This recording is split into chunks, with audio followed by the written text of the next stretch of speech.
Hello hi నమస్తే welcome back to Eros academy. నేను మీ చెరుకూరి రాజు. మనం గత వీడియోలో aptitude, reasoning and mental ability గురించి డిస్కస్ చేశాము. ఓవరాల్గా ఏ విధంగా ఉంటుంది సబ్జెక్ట్లో ఉన్నటువంటి అపోహలు కానీ సబ్జెక్ట్ నాన్ మ్యాథ్స్ స్టూడెంట్స్కి ఏ విధంగా దాన్ని ముందుకు తీసుకెళ్లాలనే అంశాల మీద క్లుప్తంగా మనం మాట్లాడడం జరిగింది. అదేవిధంగా గ్రూప్ 1 ఎగ్జామ్ డేట్ కూడా ప్రభుత్వం ప్రకటించడం జరిగింది. 2024 జూన్ 9వ తారీఖున గ్రూప్ 1 పరీక్ష ప్రిలిమినరీ టెస్ట్ రాస్తున్నటువంటి విద్యార్థులందరూ కూడా ఆల్ ది బెస్ట్ తెలియజేస్తూ ఇప్పుడు మనం అర్థమెటిక్లోకి వెళ్దాం. సో మనం అర్థమెటిక్లోకి వెళ్ళినప్పుడు అర్థమెటిక్లో మనం నెంబర్ సిరీస్ అనే టాపిక్ గురించి మాట్లాడుతున్నాం. So what is number series? So దీంట్లో మళ్ళీ మనకు అదేవిధంగా మనకు letter series and number series. So 2 series ఉంటాయండి. One is number series, another one is letter series.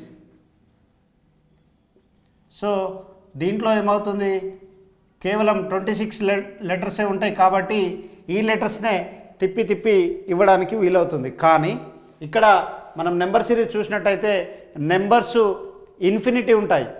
So దీంట్లో ఇంకా మనం క్లుప్తంగా చెప్పుకున్నట్టయితే స్క్వేర్స్ కానీ స్క్వేర్ రూట్స్ కావచ్చు, క్యూబ్స్ కావచ్చు, రూట్ క్యూబ్ కావచ్చు, లేదనంటే డివిజన్ కావచ్చు, మల్టిపుల్ కావచ్చు, ప్లస్ అడిషన్స్, సబ్స్ట్రాక్షన్స్, ఇలా ఎన్నో రకాల మల్టిపుల్ అన్నీ ఇందులో మనం చేస్తూ ఉంటాం. సో నెంబర్ సిరీస్ను గురించి తెలుసుకునే ముందు మనం క్లుప్తంగా, అంటే తొందరగా ఏదో ఇప్పుడు డైరెక్ట్గా నేను ప్రాబ్లమ్స్లోకి వెళ్ళిపోవట్లేదు. డైరెక్ట్గా ప్రాబ్లమ్స్ చేస్తే కూడా మనకి నాన్ మ్యాథ్స్ స్టూడెంట్స్ ఎవరైతే ఉన్నారో వాళ్ళకి అర్థం కాదు. సో మ్యాథ్స్ స్టూడెంట్స్ అంటే ఇవన్నీ మీకు తెలిసే ఉంటాయి కాబట్టి చిన్నప్పటి నుంచి చదువుకున్నటువంటి టాపిక్సే కాబట్టి ఈజీగా ఉంటుంది. సో అదే నాన్ మ్యాథ్స్ స్టూడెంట్స్కి అది అర్థం కాదు కాబట్టి క్లియర్గా ఒకసారి మనం వీటిని చర్చించుకొని వీటి ద్వారా నెక్స్ట్ క్లాస్లో మళ్ళీ ఇది డే 1 క్లాస్ స్టార్ట్ అవుతుంది కాబట్టి డే 2లో వీటిపైన వచ్చేటువంటి ప్రశ్నలు ఏ విధంగా గ్రూప్ 1లో అడిగాడు, ఏ విధంగా మనం సాల్వ్ చేయాలి, తక్కువ సమయంలో ఏ విధంగా మనం ఆన్సర్ చేయాలనే విషయాలను కూడా మనం క్లుప్తంగా డిస్కస్ చేద్దాం. సో ఫస్ట్గా నెంబర్ సిరీస్లో మనకు టైప్ ఆఫ్ నెంబర్స్ ఉంటాయండి. దాంట్లో natural numbers, whole numbers, integers, even numbers, odd numbers, so ఇట్లా టైప్ ఆఫ్ నెంబర్స్ ఉన్నాయి. సో న్యాచురల్ నెంబర్స్ కనుక మనం చూసినట్టయితే దీనిని ఎంతో ఇండికేట్ చేస్తాము. సో న్యాచురల్ నెంబర్స్ అంటే మనకి 1 2 3 4 5 6 7 8 9. సో వీటిని మనము న్యాచురల్ నెంబర్స్ అని పిలుస్తాం. సో న్యాచురల్ నెంబర్సు అదేవిధంగా హోల్ నెంబర్స్ దగ్గరికి వెళ్తే హోల్ నెంబర్స్ని మనం డబ్ల్యూతో ఇండికేట్ చేస్తాము. సో డబ్ల్యూ ఎగ్జాంపుల్ చూసినట్టయితే W is equals to whole numbers అంటే 0 1 2 3 4 5 6 7 8 9. So infinity. సో దీన్ని మనం ఈ విధంగా హోల్ నెంబర్స్ని ఐడెంటిఫై చేస్తాం. సో అదేవిధంగా ఇంటీజర్స్ చూసినట్టయితే -ఇన్ఫినిటీ టు +ఇన్ఫినిటీ వరకు ఉంటుంది. So -3 -2 -1 0 1 2 3 so and infinity. So even numbers అంటే క్లియర్గా ఈవెన్ నెంబర్స్ అని అంటే మనందరికీ చాలామందికి తెలుసు. నాన్ మ్యాథ్స్ స్టూడెంట్స్కి ఎవరైనా తెలియకపోతే కూడా క్లియర్గా ఒకసారి అబ్జర్వ్ చేయండి. Which is divisible by 2. A number అయితే 2 చేత పూర్తిగా భాగించబడుతుందో అంటే శేషం 0 వస్తుందో దానిని మనం ఈవెన్ నెంబర్ అంటాం. ఎగ్జాంపుల్ 2 తీసుకున్నట్టయితే 4 6 8 10 12 14. సో ఇట్లా ఈ నెంబర్స్ అన్నీ కూడా ఈవెన్ నెంబర్స్ అంటాం. ఎగ్జాంపుల్ మనం 10 తీసుకుందాం. సో 10 2 చేత భాగించబడుతుందా, 2 5 10 కాబట్టి 0 వస్తుంది. కాబట్టి 10 అనేది మనకి ఈవెన్ నెంబర్లో వస్తుంది. సో అదేవిధంగా ఆడ్ నెంబర్స్ అంటే ఏంటి అంటే which is not divisible by 2. ఏదైతే 2 చేత భాగించబడకుండా ఉంటుందో దానిని మనం ఆడ్ నెంబర్స్ అంటాం. ఎగ్జాంపుల్ తీసుకుంటే మనం 3 చెప్పొచ్చు, 5 చెప్పొచ్చు, 7 9 11 13. సో ఇట్లా ఈ విధంగా ఏదైతే which is not divisible, it is divisible by 2.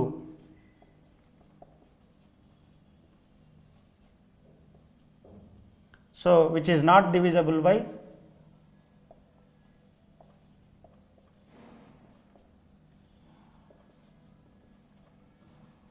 Divisible by 2.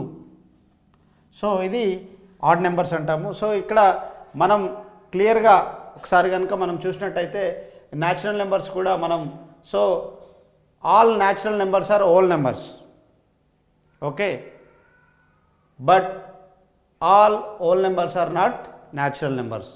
So all integers are whole numbers but not whole numbers, all are not integers.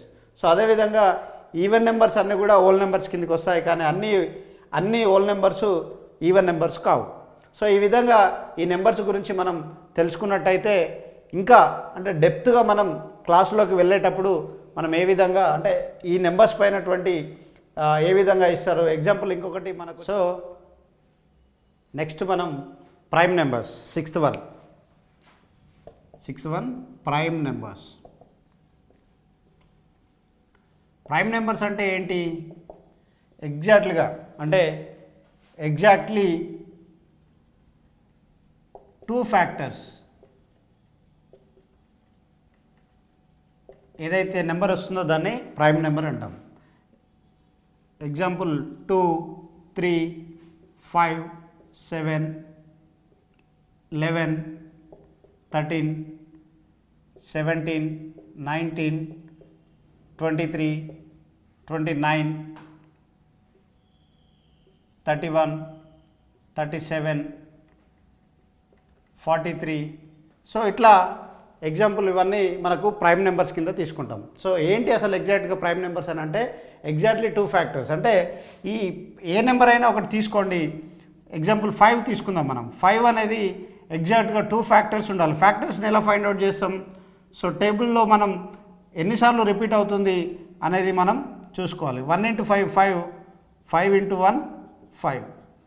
ఇంకా ఈ 2 టైమ్స్ కాకుండా, ఈ 2 ఫ్యాక్టర్స్ కాకుండా ఇంకే ఫ్యాక్టర్లోనైనా 5 వస్తుందో చూడాలి. అంటే మనకి ఫస్ట్ నుంచి 100 టేబుల్స్ ఏది తీసుకున్నా కూడా నీకు 5 రిపీట్ కాదు, కాబట్టి ఇది ఖచ్చితంగా ఎగ్జాక్ట్గా 5 అనేది ప్రైమ్ నెంబర్ అవుతుంది. ఇంకొక నెంబర్ 19 తీసుకుందాం. సో 19 కూడా 1 × 19 = 19, 19 × 1 = 19. సో ఇంకేదైనా మీకు 2 ఫ్యాక్టర్స్ కాకుండా థర్డ్ ఫ్యాక్టర్ ఏదైనా ఎంట్రీ అవ్వట్లేదు, కాబట్టి ఇది ఖచ్చితంగా ప్రైమ్ నెంబర్ అవుతుంది. సో ఏదైతే 3 ఫ్యాక్టర్స్ ఉంటుందో అది ప్రైమ్ నెంబర్ కాదు. ఎగ్జాంపుల్ 4 తీసుకుందాం మనం. సో 4 తీసుకున్నట్టయితే 1 × 4 = 4, 2 × 2 = 4, 4 × 1 = 4. అంటే మనకు 3 ఫ్యాక్టర్స్ వచ్చినాయి, అంటే ఇది ప్రైమ్ నెంబర్ కాదు. ఇంకోటి 9 తీసుకుందాం. సో 9 కూడా 3 × 3 = 9, 1 × 9 = 9, 9 × 1 = 9. సో ఈ విధంగా రిపీట్ అవుతున్నటువంటి ఏదైనా కానీ 12 నెంబర్ తీసుకుందాం. సో 1 × 12 = 12, 4 × 3 = 12, 3 × 4 = 12, 2 × 6 = 12, 6 × 2 = 12, 12 × 1 = 12. సో ఎన్ని ఫ్యాక్టర్స్ వచ్చాయి? 1 2 3 4 5 6 ఫ్యాక్టర్స్ వచ్చాయి. అంటే ఇది 12 is not prime number. So prime నెంబర్ని ఈజీగా గుర్తుపెట్టుకోవడం ఎలా అంటే మనం ఫ్యాక్టర్స్ని ఎగ్జాక్ట్లీగా 2 ఫ్యాక్టర్స్ ఉన్న ప్రతి నెంబర్ని కూడా ప్రైమ్ నెంబర్ కిందనే మనం చూస్తాం. కాబట్టి ప్రైమ్ నెంబర్ అనేది కూడా ప్రైమ్ నెంబర్ మీద కూడా 1 to 100 prime numbers, 1 to 100 prime numbers గురించి కూడా ప్రశ్నలు అడుగుతూ ఉంటాడు. సో ప్రైమ్ నెంబర్స్ని ఐడెంటిఫై చేయండి. మిస్సింగ్ ప్రైమ్ నెంబర్స్ 1 to 100లో మిస్సింగ్ ప్రైమ్ నెంబర్స్ ఎన్ని అనే దాని మీద కూడా క్వశ్చన్స్ అడిగే అవకాశం ఉంది. కాబట్టి ఈ క్వశ్చన్స్ మీద కూడా సీరియస్గా మీరు దృష్టి పెట్టాలి. సో ఇంకా అంటే మనకు స్టూడెంట్స్కి ఒక మైండ్ సెట్ ఉంటుంది, ఏంటి అని అంటే అన్నీ నాకు వచ్చు, ఇది నాకు చిన్నప్పుడే చదువుకున్న తెలుసు అనే ఒక ఆలోచనతోటి మనం చదవడం మర్చిపోతూ ఉంటాం. లేదా ఇదే కదా చిన్న సబ్జెక్టే కదా, నెంబర్ సిరీసే కదా, నీకు ఇది చిన్నప్పుడే చదివాను అని మర్చిపోతుంటాం. సో ఎగ్జామ్లలో ఇది రిపీట్ అయినప్పుడు క్వశ్చన్ వచ్చినప్పుడు నీకు వచ్చినట్టు అనిపిస్తుంది, కానీ అక్కడ ఆన్సర్ తప్పుపెట్టే పరిస్థితి ఉంటుంది. కాబట్టి క్లియర్గా ఒక్కరికి 2 సార్లు ప్రిపరేషన్ అనేదే మనం ఎగ్జామ్ సాధించడానికి. కాబట్టి గ్రూప్ 1 ఎగ్జామ్ నువ్వు ఖచ్చితంగా సాధించాలని అంటే సాధన చాలా అవసరం. సో నువ్వు చాలా సీరియస్గా ఎగ్జామ్ మీదనే ఉండాలి, మన ప్రాక్టీస్ మీద ఉండాలి, ఈ సబ్జెక్టు మీదనే ఉండాలి. కాబట్టి ప్రతి టాపిక్ని 1కి 10 సార్లు మనం ప్రాక్టీస్ చేయాలి. 1కి 10 సార్లు మనం దీని మీద ప్రాబ్లమ్స్ని సాల్వ్ చేసినట్టయితేనే ఎగ్జామ్లో అడిగే ప్రతి ప్రశ్నకు మనం సమాధానం చేయగలం. కంపోజిట్ నెంబర్ చూద్దాం. ప్రైమ్ నెంబర్స్ అంటే అందరికీ అర్థమైంది అనుకుంటున్నా. సో వెరీ ఈజీ అండి, మ్యాథమెటిక్స్ అనేది చాలా ఈజీ సబ్జెక్టు. సో మనం కొద్దిగా కాన్సన్ట్రేట్ చేయగలిగితే ఈజీగా మనం ఎక్కువ మార్క్స్ స్కోర్ చేయవచ్చు. ఎందుకంటే ఎగ్జాక్ట్గా ఆన్సర్ చేయడానికి వీలున్న ఏకైక సబ్జెక్ట్ మ్యాథమెటిక్స్. సో ఇప్పుడు మనం composite numbers, number 7 composite numbers. So ఏంటి కంపోజిట్ నెంబర్సు? మీకు ప్రైమ్ నెంబర్ కనుక గుర్తుంటే కంపోజిట్ నెంబర్ ఈజీగా గుర్తుపెట్టుకోవచ్చు. ఎలా? సో ప్రైమ్ నెంబర్స్ ఏంటి? Exactly 2 factors. ఇది more than 2 factors. So more than 2 factors.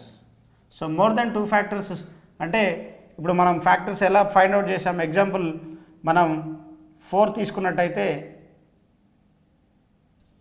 1 × 4 = 4, 4 × 1 = 4, 2 × 2 = 4. అంటే ఇది మోర్ దెన్ 2 ఫ్యాక్టర్స్ ఉంది కాబట్టి ఇక్కడ 3 ఫ్యాక్టర్స్ వచ్చాయి. అంటే ఇది మనకు కంపోజిట్ నెంబర్. సో ఎగ్జాంపుల్ 12 తీసుకుందాం. సో 12 తీసుకుంటే 1 × 12 = 12, 12 × 1 = 12, 2 × 6 = 12, 6 × 2 = 12, 3 × 4 = 12, 4 × 3 = 12. ఇంకేదైనా ఉందా? లేదు. సో 1 2 3 4 5 6 ఇక్కడ 6 ఫ్యాక్టర్స్ ఉన్నాయి కాబట్టి ఇది మోర్ దెన్ 2 ఫ్యాక్టర్స్ కాబట్టి దీన్ని మనం కంపోజిట్ నెంబర్స్ అంటాం. సో మనకు ప్రైమ్ నెంబర్ అర్థమైంది, సో కంపోజిట్ నెంబర్ అయింది. సో నెంబర్ సిరీస్ అనేది వీటన్నిటిని మనం క్లుప్తంగా మనకు గుర్తుంచుకుంటే కనుక మనకు ఎగ్జామ్లో అడిగేటువంటి ప్రశ్నలు మనకు అర్థమవుతాయి. అర్థమైనప్పుడు ఈజీగా ఆన్సర్ చేయడానికి ఉంటుంది. రెండోది, ఏదైతే ఈ టాపిక్స్ మనకు అర్థమవుతే ఎగ్జామ్లో ఎగ్జాక్ట్గా ఆన్సర్ చేసే ఏకైక సబ్జెక్టు మ్యాథమెటిక్స్ అండి. మిగతాది ఏదైనా కూడా మనకు గుర్తుండొచ్చు, గుర్తుండకపోవచ్చు, చదివింది మర్చిపోవచ్చు. కానీ ఈక్వేషన్స్, నెంబర్సు ఇవన్నీ కూడా మనం ఒకసారి ప్రాక్టీస్ చేస్తే ఎగ్జామ్లో చూడగానే మనకు హ్యాపీగా తక్కువ టైంలో ఎక్కువ మార్కులు తీసుకునే ఏకైక సబ్జెక్టు మ్యాథమెటిక్స్. కాబట్టి నాన్ మ్యాథ్స్ స్టూడెంట్స్ ఎవరు కూడా భయపడాల్సిన అవసరం లేదు, వర్రీ కావాల్సినటువంటి అవసరం అంతకన్నా లేదు. 1 or 2 డేస్ సమయం ఉంది, ప్లాన్ చేసుకోండి. Every day 1 to 2 hours mathematics కేటాయించండి. సో ఈజీగా మీకు ఒక 1 monthలోనే టోటల్ మ్యాథమెటిక్స్ అనేది మీకు క్లారిఫై వస్తుంది. సో ఎందుకనంటే గత గ్రూప్ 1 పరీక్షలో మనకు reasoning and mental ability, arithmetic సంబంధించినటువంటి టాపిక్ పైన 25, దీనిపైనే 30 మార్కులు వచ్చే అవకాశం ఉంటే అందరం కూడా అరే ఈ సబ్జెక్ట్లో మార్కులు రావనుకున్నాం, సడన్గా ప్రశ్నలు ఎక్కువ అడిగాడు, రాయలేకపోయాను, నేను మ్యాథ్స్, నాన్ మ్యాథ్స్, అయ్యో దీనివల్లనే నా గ్రూప్ 1 పరీక్ష ఫెయిల్ అయినా అనేటువంటి పరిస్థితిలోకి మనం వెళ్ళకుండా ఉండాలి. సో కాబట్టి క్లియర్గా మ్యాథమెటిక్స్ అనేది easy subject, non maths students కూడా చేసేటువంటి సబ్జెక్టే ఈ arithmetic, reasoning and mental ability. So దీని గురించి మీరు వరి అవ్వాల్సిన అవసరం లేదు. మీకోసం ఏరోస్ అకాడమీ ఉంది, మీ డౌట్స్ అన్ని క్లారిఫై చేస్తుంది. మీకు మ్యాథమెటిక్స్ స్టూడెంట్స్ కంటే గొప్పగా నాన్ మ్యాథ్స్ స్టూడెంట్స్ని తయారు చేసే ఏకైక channel Eros academy. Don't forget to subscribe Eros academy. Thank you.